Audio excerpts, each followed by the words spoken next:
Troy Dodds, and welcome to the On The Record podcast presented by The Western Weekender. On this podcast, I'm joined by special guests who all have such great stories to tell about Penrith and the role they've played in our city. They are Penrith stories told by Penrith people. Today, my special guest is Gina Field. Gina is the owner of Nepean Regional Security, a business she's run for more than a quarter of a century. She's become a prominent business person in Penrith, winning many awards and inspiring other women in business along the way. Gina, thanks for joining us. Thank you so much, Troy, for having me and the opportunity. First question we always ask, where and when were you born? Where did you grow up? I was born in Sydney Women's Hospital when 1968, so it's a very long time ago, and I grew up in Canterbury. Okay, what was Canterbury like in growing up in the early 70s?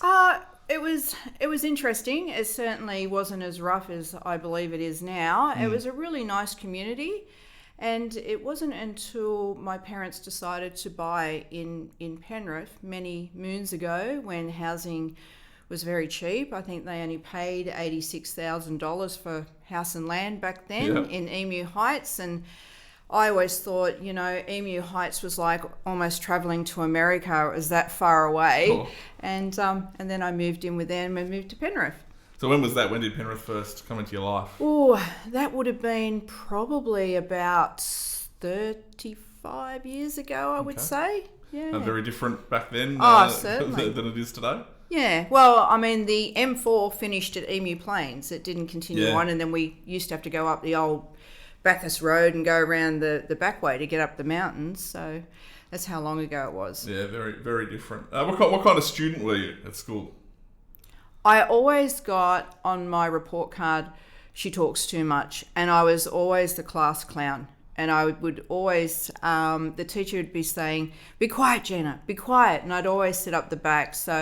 But however, saying that, I was always, I believe, a model student because I was one of those people that collected the roll, the folder, so the roll call could be called out. And I was always the person that collected all the lunches when they used to write on the brown paper bags. And then we'd go and pick it up. And I think a sausage roll was like 15 cents back then.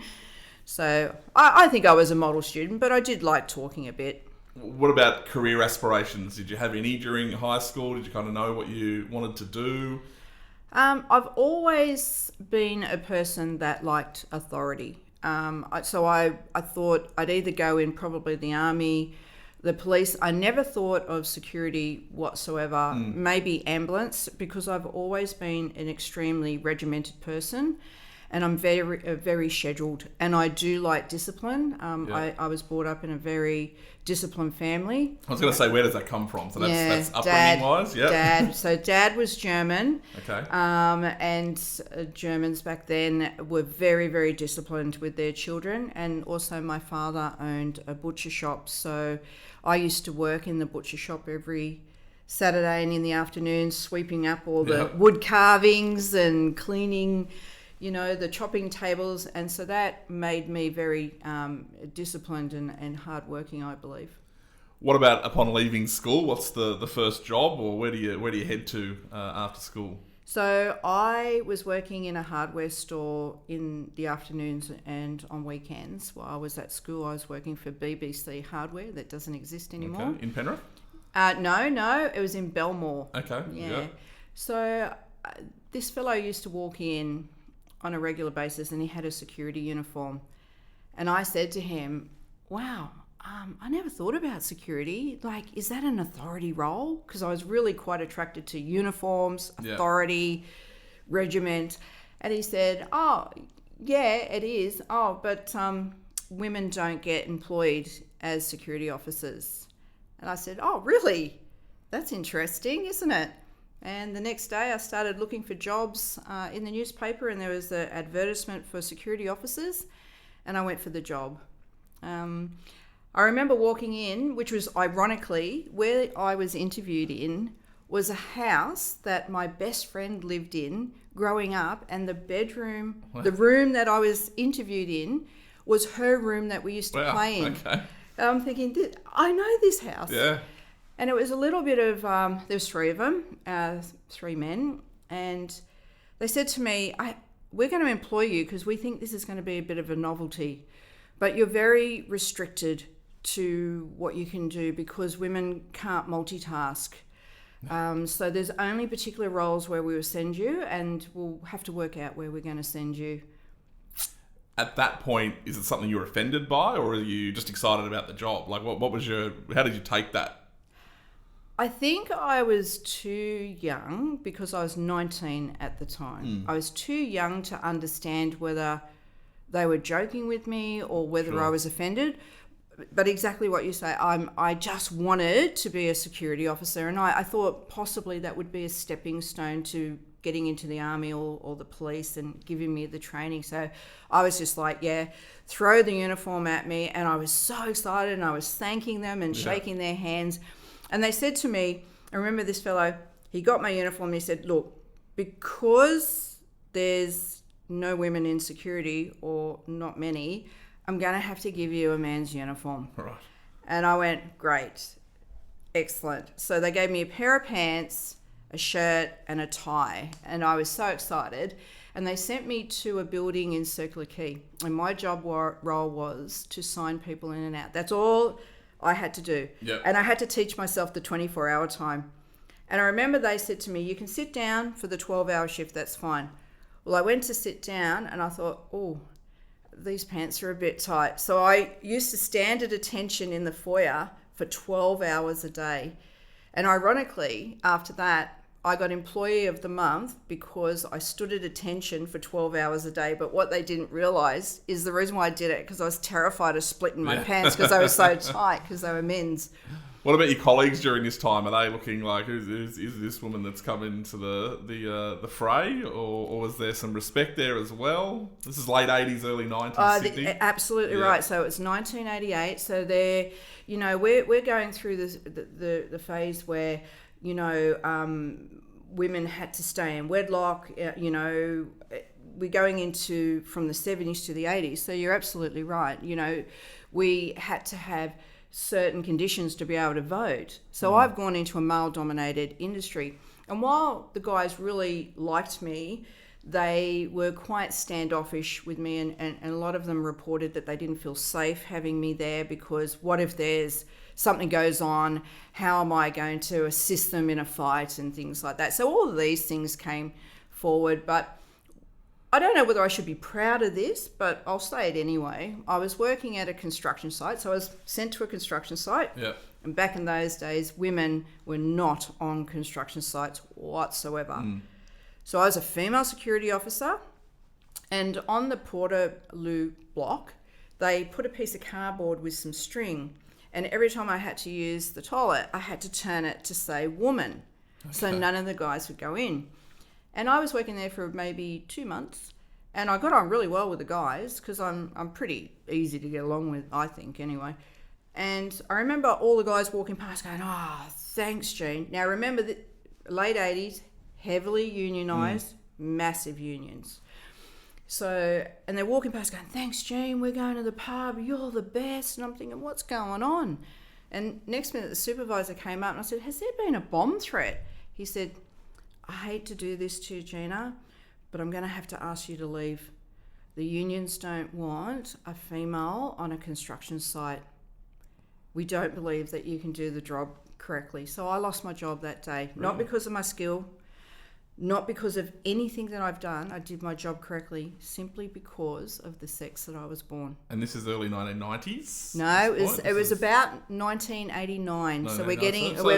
It's hard to believe, though. That's only 35 years ago. I know, That's crazy. I know. And when I tell this story to people, they're like, are you... And I'm saying, I'm telling you the way it happened. You wouldn't believe it, would you? That's pretty extraordinary. And as I say, pretty extraordinary that it's only 35 years ago, given how far we've come. You obviously continue in security jobs, though. Yes. Is there a moment on the job at any point, given you had this kind of trepidation from the men that you were around that asked you not up to the job, or what if there's a situation? Was there a moment where you felt, there you go, I just proved myself on the job? Was there something an incident that happened or something like that where you went, well, I proved you wrong there? I did. I'm quite competitive, and I'm the sort of person, this is going back to my school days, when someone said that I basically couldn't do something, I'd set out to do it. And I suppose, look, from my perspective, I could look at these situations and experiences and have, be bitter and twisted and want to try and be revengeful, but I'm actually quite thankful. And I know that just sounds a bit fluffy and, cliche. I'm so thankful for it, but I am quite thankful because it did make me quite stronger and it wanted me to continue forward. And I remember there was particular job roles that I really wanted to do, and I kept on going for promotions, and I kept on, every time I saw that there was an internal promotion within this organisation, which I would have happily retired in, I'd send it and I'd never hear anything back. And I remember ringing the control room and speaking to one of the controllers, and I said, "Did you get my promotion sort of application?" And this fellow said, "Look, I'm really sorry, but we're actually shredding them because there's the job role that you're going for, which is a control room operator and mobile patrol officer, supervisor. You can't do mobile patrols, and women can't multitask, meaning you can't answer phones and write things down, because back in those days, everything was manual and handwritten or typewriter, going back, showing my age." So I remember saying to the boss at the time, "Can I please be a mobile patrol officer?" And he said, "Absolutely not. We don't put females in those roles." And I thought, how am I going to get around this? So I remember talking to the guys, and I used to go out on my nights off and out in the mobile patrol vehicles, and I learned all the runs sort of basically in my own time on my nights off, unbeknownst to the boss. Yeah. So I remember one night, one afternoon, I walked in, and it was a Friday afternoon, and Brian, my boss, who's no longer with us, was swearing his head off. He was going off his dial, And I said to him, "What's wrong, Brian?" And he says, "I'm short a patrol officer." And I said, "Okay, I'm going to come clean." I told him what I'd been doing, going out on my nights off with the boys, and I know the run. He says, "Right, there's a couple of things I'm going to do with you. First, you're going to get a written warning for going against policy. Second, grab a gun and load her up. And number 3, here's the car keys, go and get going." So that was my start of being a mobile patrol officer. And I'm led to believe that I'm probably one of the first in New South Wales to actually do that job role. Yeah. And then they ended up assigning me to the King's Cross run. Okay. Now, you remember back in... Yeah, well, this is what, mid-90s King's Cross? Mid-90s, where this is hard and fast. That it was hard and fast. So, and a couple of the sites that I had to call into were the brothels, and we had to check in and almost do welfare checks. Now, I'm a 20-year-old girl. There's no mobile phones. There's no communication besides a radio in the patrol vehicle. So once I left the patrol car, there was no communication. So here I was, seeing things that were just phenomenal in that day and age. So I think I grew up really quick, and my mother was beside herself for doing this job. She's like, "Why can't you just do something normal, like be a secretary or a hairdresser, something normal? Why can't you do that?" But this is what I wanted to do, and I really enjoyed it. You mentioned sort of growing up on the job, and I guess that it is a job that does that, because you see things that girl from Canterbury and just probably never would have experienced growing up at all, particularly in that regimented household that you mentioned. Oh, absolutely. I mean, I'd be walking, and I remember one particular site that I went into. It was the working girls facility, and I remember walking up the stairs and all of these women just sitting on the stairs, and I remember one was pregnant, and and I'm thinking, how do these people get into these situations? Like, here I am, I've been brought up in a fairly decent household. I mean, we weren't rich by all means. I mean, I was never silver spooned. I had to work very hard. But how did these girls that age get to that situation? And I remember thinking that, and I actually got to know a lot of the women in this facility, and ironically, a lot of them were in relationships or they were married. Yeah. And I found that bizarre. Yeah. Because what my perception was, these women are single. Sure, yeah. 1998 becomes a poignant year in your life, and I guess from disappointment comes opportunity. You are made redundant from your job. Do you remember that day and what happened around then? So I eventually ended up becoming an area supervisor, and because my parents were living in Penrith, I was offered a job role in Penrith. And so I started managing the Penrith area for this particular company, and I actually grew the client base for them, so that it was actually quite a profitable area by the time that I'd sort of gone through the 5 or so years. And I remember it was a couple of days before Christmas in 1998, and I got this call on the radio, and I was doing mobile patrols, and he says, Papa 1 to Papa 2-3. And I said, oh wow, that's the big boss. It's Christmas. I'm going to get a promotion. Yeah. I'm going to get a Christmas bonus. I was so excited. And I remember he met me at a site in Penrith, and he says, Gina, the company has decided to franchise your run, and we're going to amalgamate it with 5 different areas. And I looked at him and he said, thank you so much for your services. You're actually going to be finishing up. And I was made redundant just before Christmas. Wow. Yeah. So here I was. I had no money. I had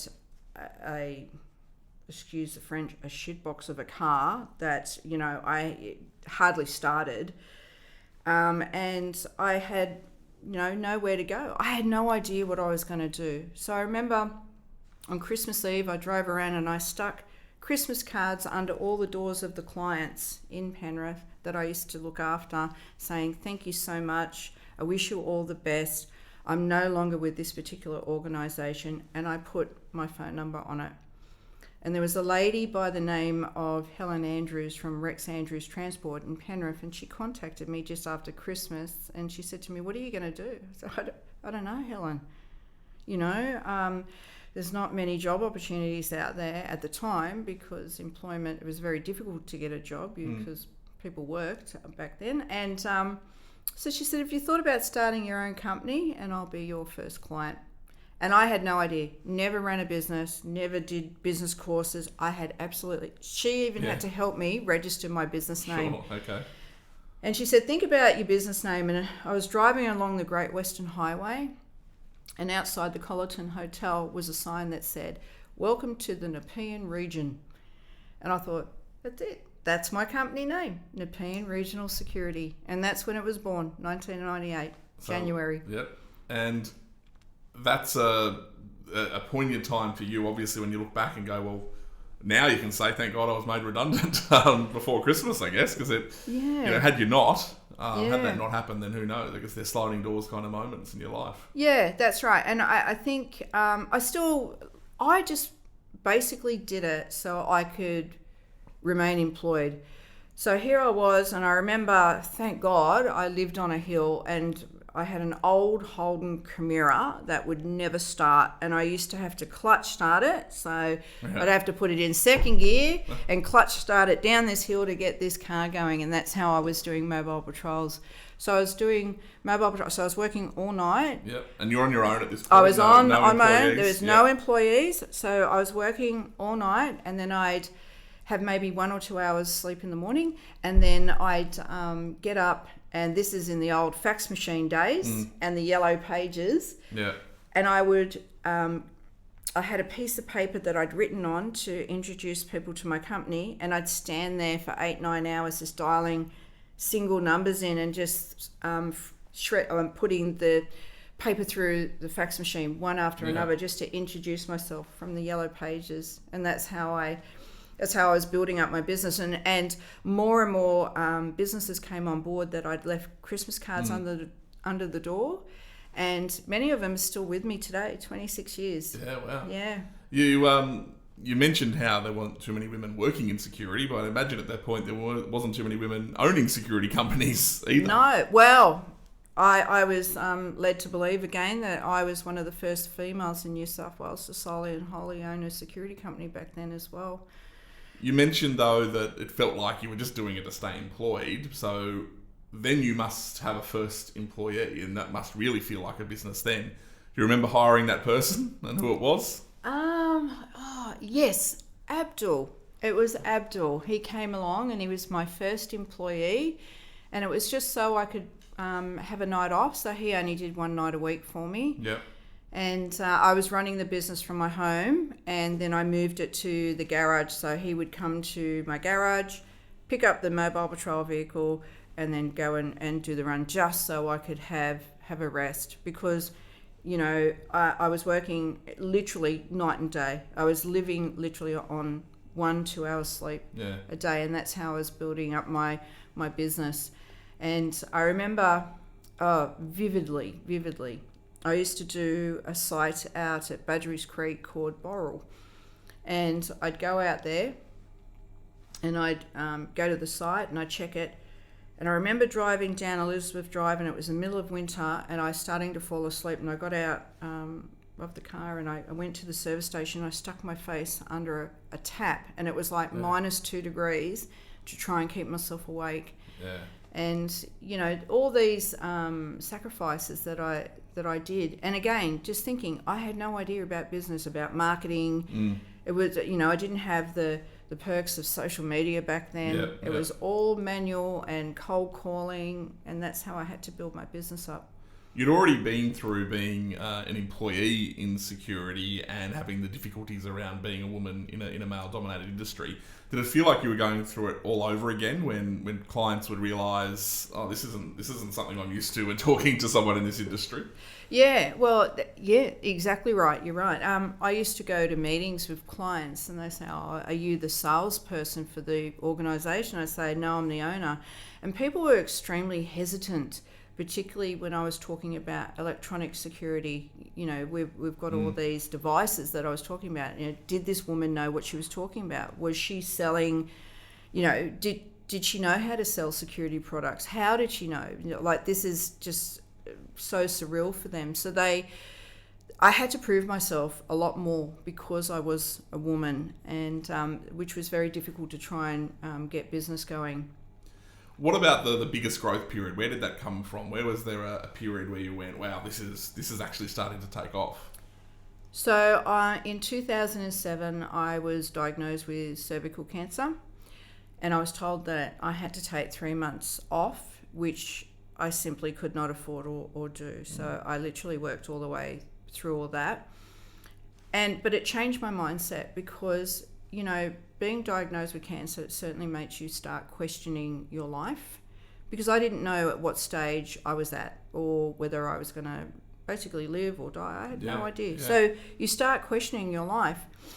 And I remember saying to myself, and this is a phrase that has stayed with me for 26 years now, or 20 years, never say never. What's the worst that could happen? Someone says no to you?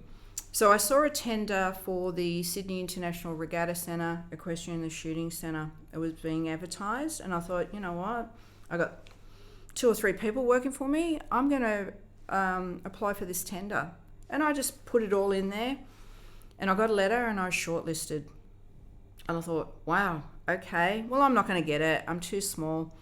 I remember going to the panel interview and sitting there with, never dealt with government in my life, you know, never dealt with people at this level or hierarchy, you know, and I'm sitting there and they're really stone-faced at me and they're asking me all these questions. And I remember the fellow, and he says, so Gina, have you ever done anything of this capacity before?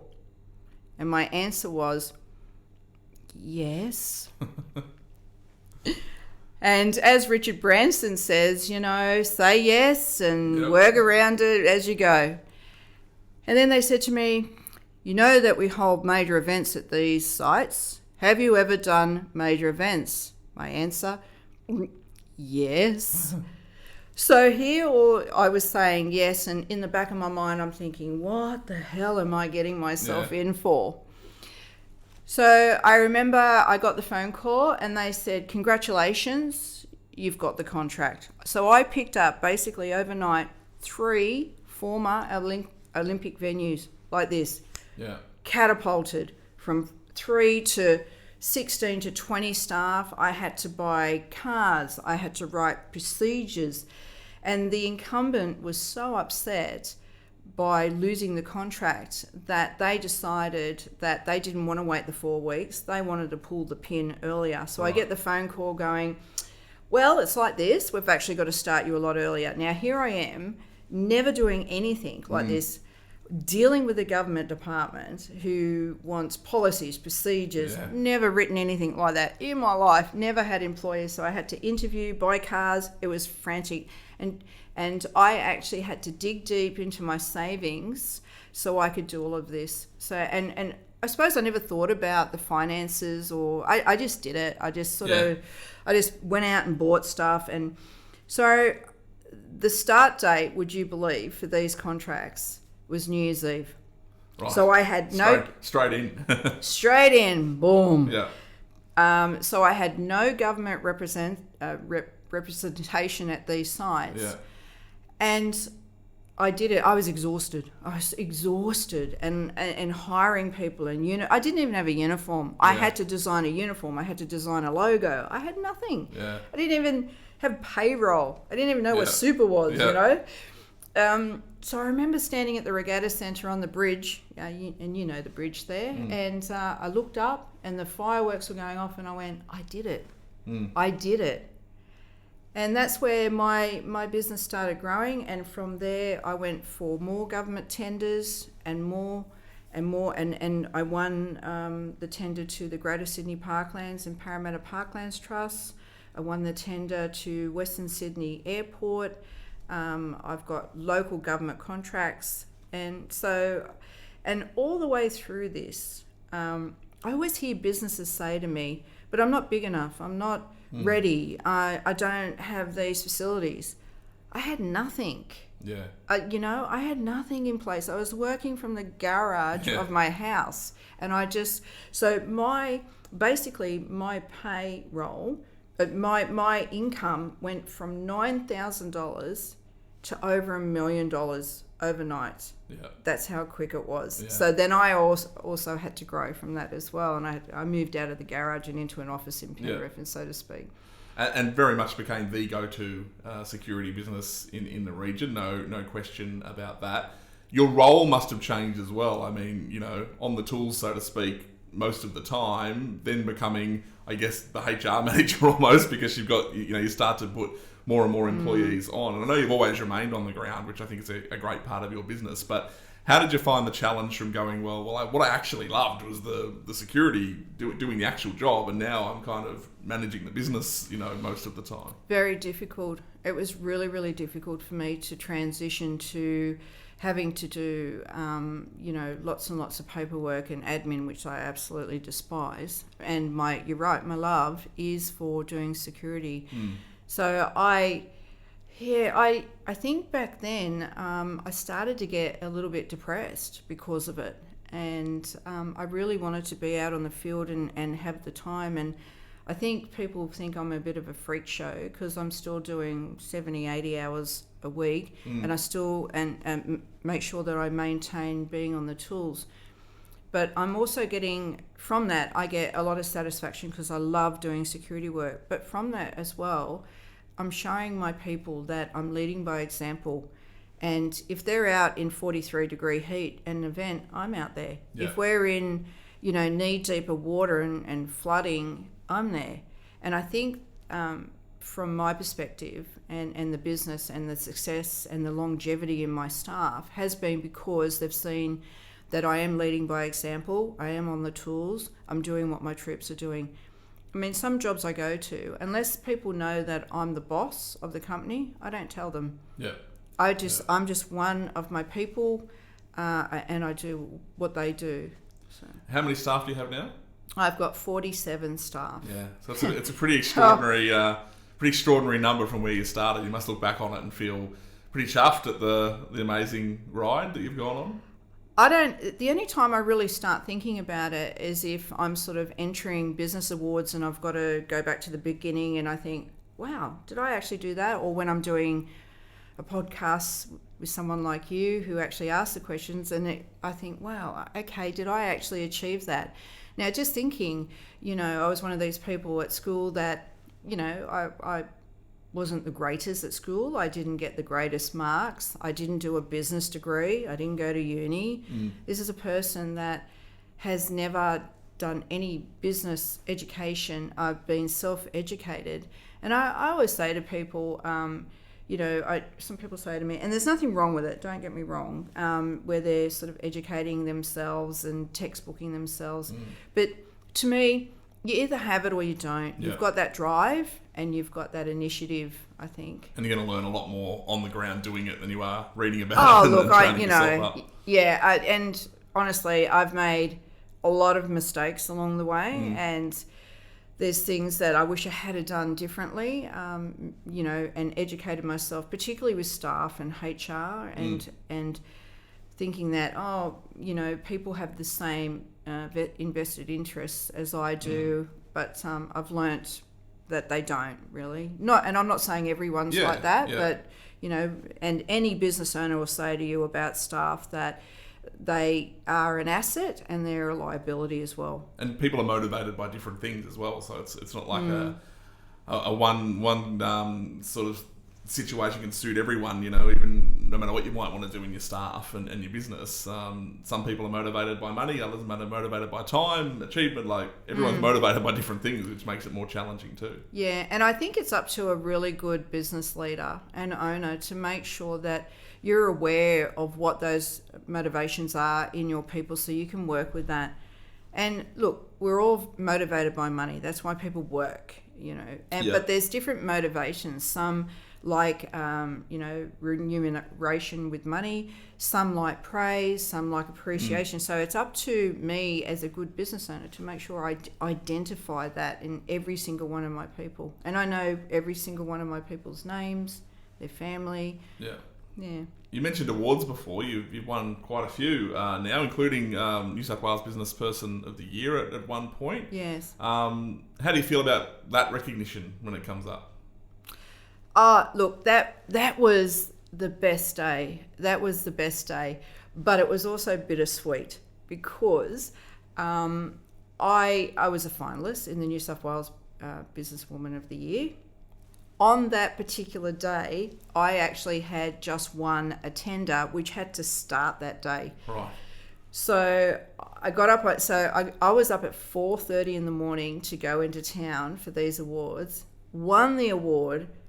Couldn't celebrate with anyone because I had to come back to Penrith to start, and it was Penrith City Council tender that I'd been awarded, and that's massive, with all the lockups and everything. So I had to take the dress off and get straight into security uniform, put the boots on, the Magnum High-Techs, and go straight out to work. Yeah. So it was a situation where it was surreal. I didn't sink in until a couple of days later where I went, oh, hang on, I'm Businesswoman of the Year for New South Wales, and that was picked by the Premier as well.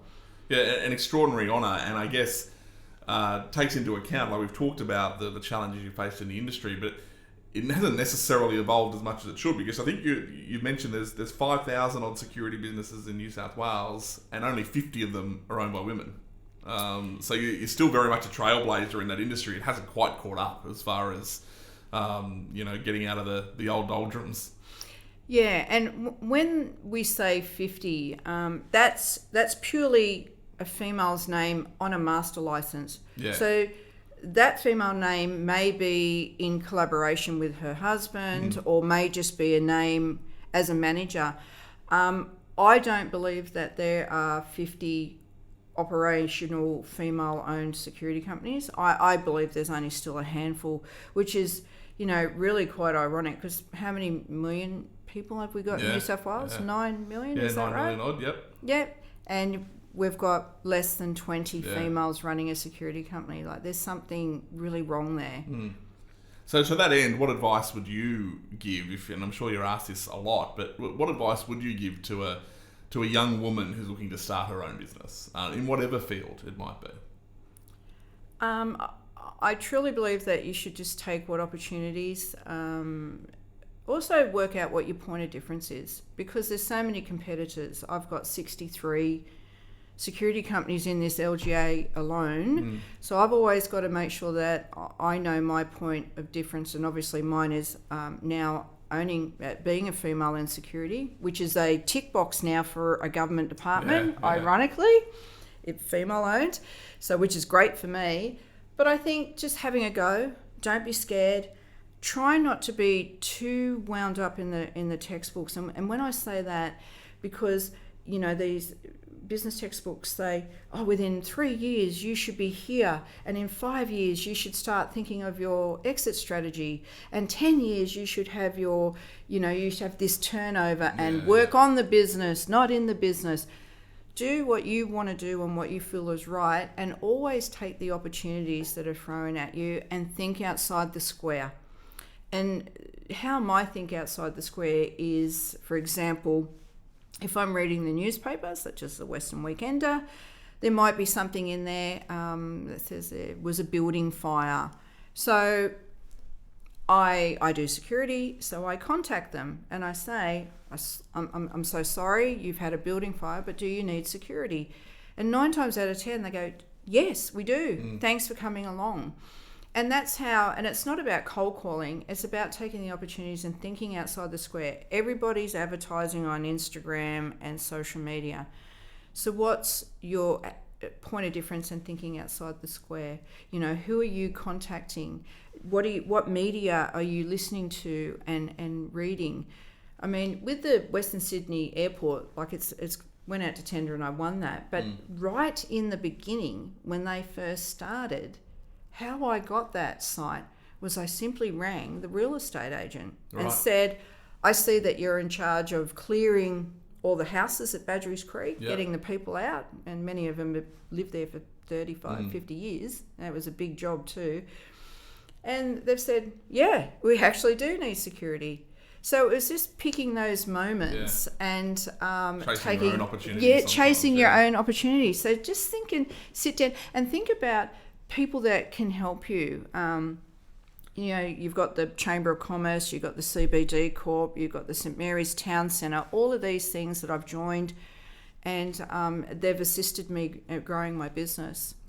Now, thinking about those 26 odd years you've been doing this, you must have seen some crazy situations and stories at times. Any in particular that come to mind that you must just shake your head and go, what did I just witness?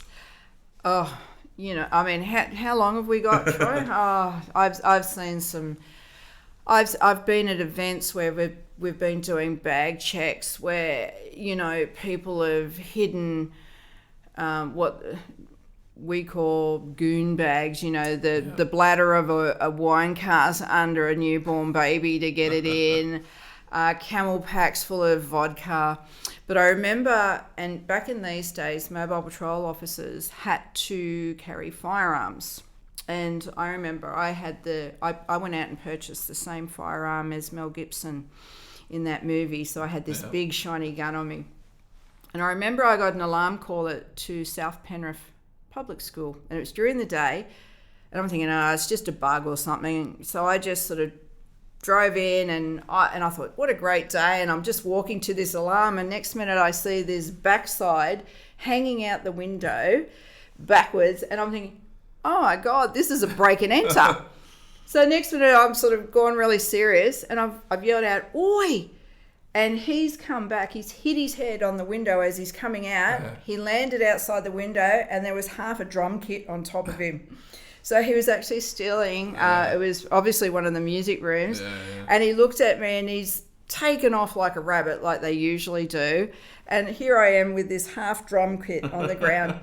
So, I mean, I've seen so many, so many weird and wonderful things, mainly at events, you know, and the amount of lost children that we get where parents go, oh, hang on, she was there. I don't know where they are. And I think, how could you lose, you know, a 5-year-old that easily? What about in terms of changes in the industry? You've obviously would have experienced, you know, significant legislation changes and rules and regulations and unions and then changes of government that sometimes result in changes as well. So there would have been pretty significant change in your industry from when you remember first starting back in the late 90s. Yeah, yes. So when I first started, you'd go to a police station, you pay $35, you get a ticket and you become a security officer. And back in those days, security was absolutely riddled with underworld figures, people that had criminal history. This is ironic. People that were actually guarding premises actually had criminal records. And I knew one particular company, which doesn't exist anymore, and this person's not around anymore in the area that I know of. That particular company was looking after a hotel in our LGA that he actually had been convicted of holding up. Right. And they didn't know that he was the offender, and he was there every Friday and Saturday night. So over the years, it has evolved. We now do 10 days training. We do criminal history checks. We do fingerprinting. Legislation has changed. It is so strict with us. We need, as master license holders, we have so much red tape that we've got to get through to know with the regulations and the Security Industry Act. But mentioning the IR laws as well and the change of government, recently we had a change of government, federal government, which has significantly impacted, I believe, not only on my business but also other businesses. And I think another one just got through not long ago with Closing the Gap, which is, I believe, is going to have significant impact on my business. And one of the things that they did do, I had a employee collective agreement, which was a very good one, well written, and the federal government decided that they would sunset my EBA. Right. The problem that I have is that 85% of my contracts are pre-tendered. So I go in and I say, for the 3 years, this is what it's going to cost you, and I price it.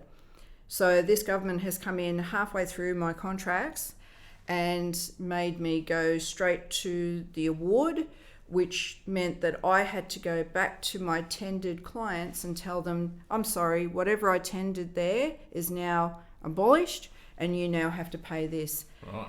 And knowing that the government, they have already budgeted for these contracts, and it's now made it very difficult, where quite a number of them are saying that they're going to have to go back out to the marketplace. So ultimately, by the federal government saying that, they've bettered it for employees, I possibly may have to put a lot of workers off because of it. Yeah, that's extraordinary. But also, would you say then that it's probably harder to do business now than it ever has been at any time in your time owning a business? It is. I'm just constantly looking at these new IR laws that are coming through, which, kudos to the government. They're thinking about employees, but a lot of business people that I am talking to now, including myself, are talking about either closing up shop, selling up, getting out, because it's just becoming way too hard, and the government is just becoming way too involved in our business. It feels like there's, and this happens often in a lot of sectors, where there's just an overcorrection occurs, where you go, okay, well, clearly there's some issues, within employees having the not having the advantage here, so let's even it up, and then it overcorrects and it becomes the opposite, and you need small business and medium business owners.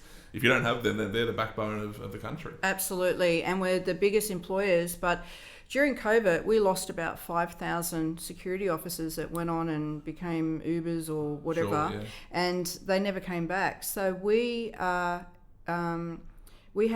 staff shortages, and what they've gone and done is they've now put together a 10-day training course, which you have to do from woe to go, which means that who has time to take 10 days out, unpaid, to do 10 days training to be a security officer, and it takes 8 to 10 weeks for your license to be processed. So from the beginning of training to when you are allowed to work is nearly 3 months. Tell me who can afford to do that? Nobody. And I have gone to our industry time and time again saying we need to do something about this, because yes, we need training, don't get me wrong, but nobody is going to go into our industry who can leave their workplace for 3 months. Yeah.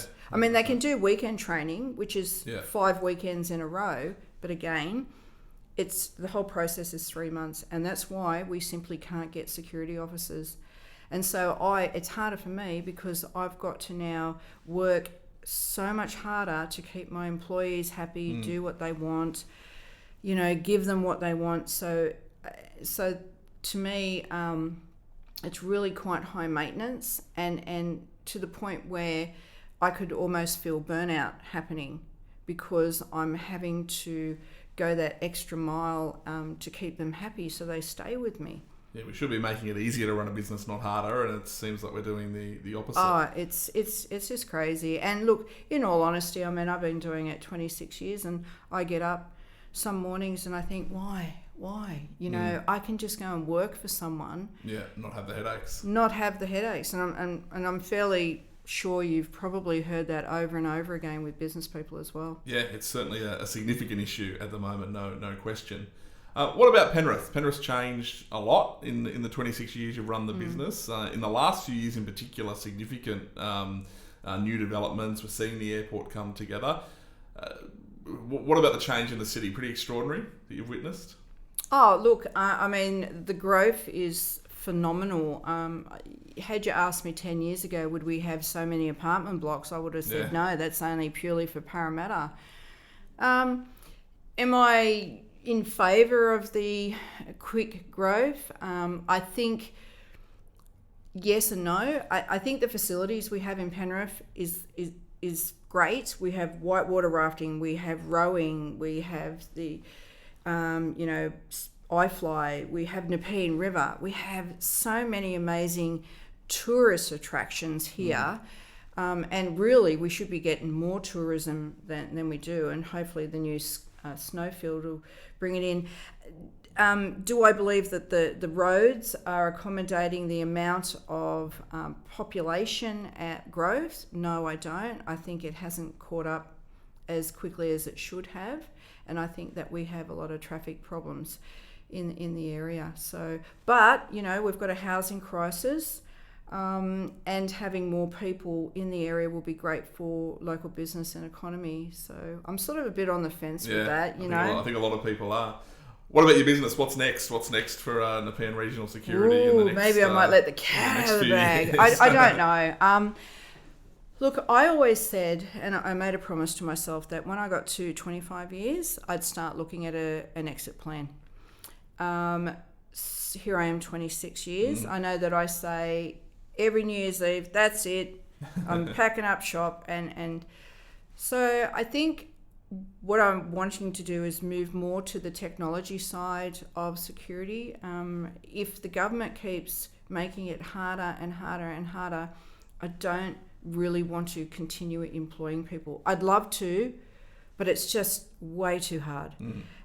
So I want to sort of start looking at AI technology. I've just moved into solar camera towers, which have got AI technology in them. Yep.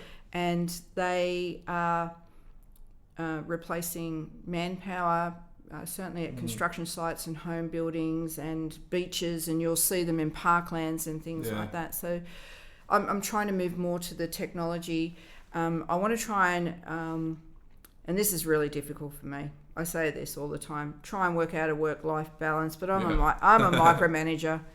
I can't help it. I'm still reading emails at 3 o'clock in the morning. So, yeah.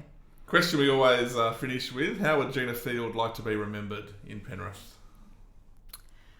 I would like to be remembered as someone that inspired young ladies to maybe think of different job roles and have a belief in themselves that it's okay to go into a male-dominated industry and be successful and start a business and be successful and believe in themselves.